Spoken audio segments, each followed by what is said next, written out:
Hello বন্ধুরা, exponential moving average মানে ইএমএটা কীভাবে কাজ করে আমি তোমাদের এই ভিডিওতে পুরো ডিটেলসটা দেবো যে কীভাবে এন্ট্রি নেবে, কীভাবে কী সেটিংটা রাখবে।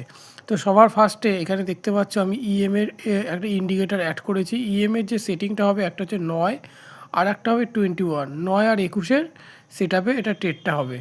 তো সবার ফার্স্টে আমি তোমাদের একটা জিনিস ক্লিয়ার করি যে এটা সেট আপটা কী, এটা কীভাবে কাজ করে।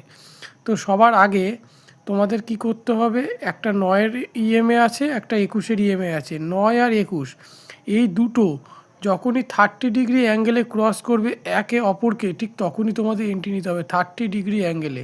তো এটা কিভাবে হবে, তো বেসিক্যালি ধরো 9-এর ইএমএ এই পড়ছে আর 21-এর ইএমএ এই ক্রস করছে। যখন এই ক্রসটা হবে, এই ক্রসিংয়ে 30 ডিগ্রি অ্যাঙ্গেলে ক্রস করলে এটা তোমাদের সেল সাইডে এন্ট্রি হবে। আর তোমরা যখন বাই সাইডে এন্ট্রি নেবে, ধরো এই 9-এর ইএমএ আর এই 21-এর ইএমএ যখন এই ক্রসিংটা হবে 30 ডিগ্রি অ্যাঙ্গেলে, তখনই তোমাদের এন্ট্রিটা হবে। তো চলো চার্টে দেখে নিই এখানে কীভাবে কাজ করে এটা।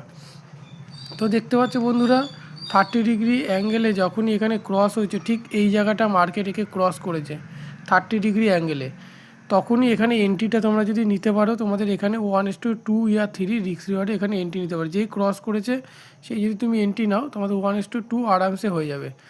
দেখতে পাচ্ছ এখানে 1:2 ওর বেশি হয়েছে, 1:2 3 হয়েছে। রিস্ক রিওয়ার্ড মেনটেন করে তোমরা এখানে ট্রেড নিতে পারো। এটা হচ্ছে সেল সাইড।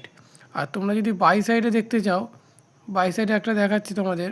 এখানে আরও একটা সেল সাইড 30 ডিগ্রি অ্যাঙ্গেল, ঠিক দেখতে পাচ্ছ এই জায়গাটাও একটা 30 ডিগ্রি অ্যাঙ্গেলে আপ সাইডে ক্রস হয়েছে।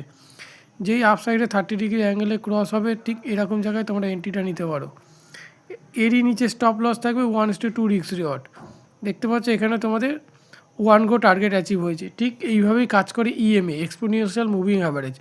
এই ধরনের ভিডিও পাওয়ার জন্য চ্যানেলটাকে সাবস্ক্রাইব করে পাশে থেকো। আর বড় ভিডিও খুব তাড়াতাড়ি আসতে চলেছে, পুরো ডিটেলসটা আমি তোমাদের বলবো যে এটা কীভাবে কাজ করে।